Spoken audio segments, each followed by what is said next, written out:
সবাইকে স্বাগতম। আশা করছি আপনারা সবাই সুস্থ আছেন, ভালো আছেন। এই ভিডিওটি করতে গিয়ে প্রথমে একটু চিন্তায় পড়ে গিয়েছিলাম যে আসলে এই ভিডিওটি কিভাবে উপস্থাপনা করব আপনাদের সামনে।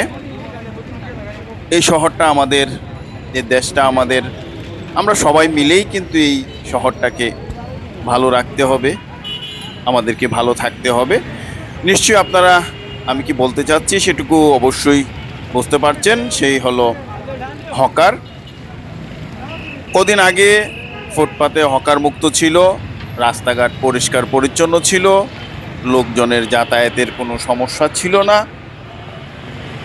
কিন্তু কদিন যেতে না যেতেই কিন্তু সেই চিরচেনা দৃশ্য আমি আপনাদেরকে প্রথমে অডিটোরিয়ামের সামনে রিকাবি বাজারের যে 4 রাস্তার মোড় সেটুকু আপনাদেরকে দেখানোর চেষ্টা করছি। এখানে কিন্তু কদিন আগেও কোনো আমার হকার ভাইয়েরা বসছিলেন না, হকার মুক্ত ছিল, রাস্তাঘাট পরিচ্ছন্ন ছিল।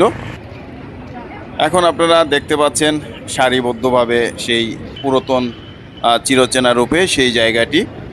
আমার হকার ভাইয়েরা এখানে বিজনেস করছেন, ব্যবসা বাণিজ্য করছেন, কিন্তু ওনাদের জন্য একটি নির্ধারিত স্থান করে দেওয়া হয়েছিল লালদিঘির নতুন মার্কেটে। কাপড়ের ব্যবসা, সবজির ব্যবসা, মাছের ব্যবসা। কিন্তু আমরা আবারও দেখতে পাচ্ছি ওনারা সেই ফুটপাতের পাশেই দোকান নিয়ে বসছেন। তো কেন যে এমন হয় আসলে আমরা বুঝে পাচ্ছি না। আমরা কি পারি না আমাদের রাস্তাটা পরিষ্কার রাখতে, আমাদের ফুটপাত পরিষ্কার রাখতে? ওনারা ওনাদের জায়গায় একটু কষ্ট হলেও এতদিন তো ব্যবসা করেছেন, কিন্তু কদিন যেতে না যেতেই কিন্তু আবার ওনাদের পুরাতন জায়গায় এসে গেছেন। আজকে আমি আপনাদেরকে ছোট্ট করে এই ভিডিওটি দেখানোর চেষ্টা করব। আমি এখন আপনাদেরকে রিকাবি বাজারের 4 রাস্তার মোড়ের যে দৃশ্যটুকু সেটুকু আমরা আপনাদেরকে দেখানোর চেষ্টা করছি। এরপর আমরা একে একে শহরের আরও বিভিন্ন জায়গার চিত্র আপনাদেরকে দেখানোর চেষ্টা করব।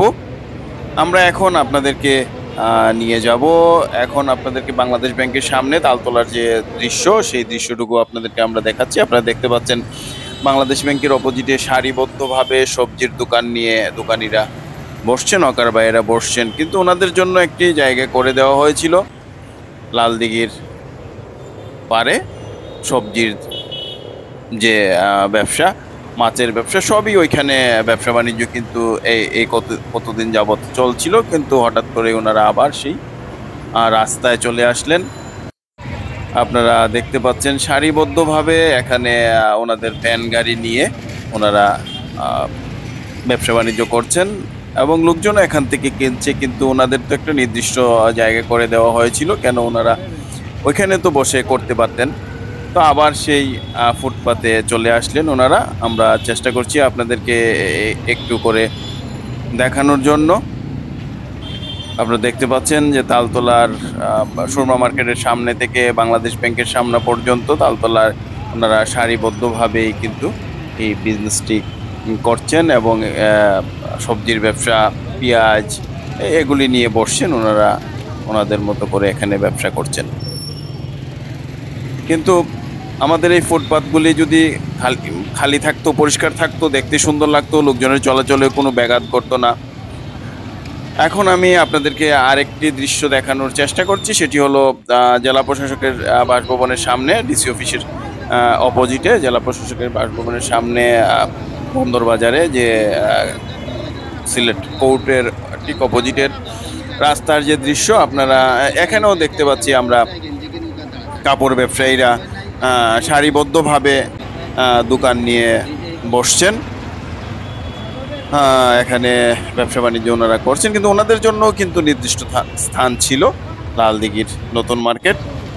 তো আজকে আপনাদেরকে আমরা এই দৃশ্যগুলো দেখালাম এবং ওনাদের বিবেকের কাছেই প্রশ্ন, ওনাদের জায়গায় ওনারা আমরা আশা করব চলে যাবেন এবং আমাদের সিলেটের রাস্তাটা পরিষ্কার থাকবে, লোকজনের চলাচল করতেও সুবিধা হবে, দেখতে সুন্দর লাগবে, কোনো ধরনের অসুবিধা হবে না। তো আজকে এই পর্যন্তই। আমাদের ভিডিওটি ভালো লেগে থাকলে আমাদের ফ্রেম ভিশন চ্যানেলটি সাবস্ক্রাইব করে রাখবেন। পরবর্তীতে আমরা আরেকটি ভিডিও নিয়ে হাজির হব। আপনারা সবাই ভালো থাকবেন, সুস্থ থাকবেন, নিরাপদে থাকবেন। ধন্যবাদ সবাইকে।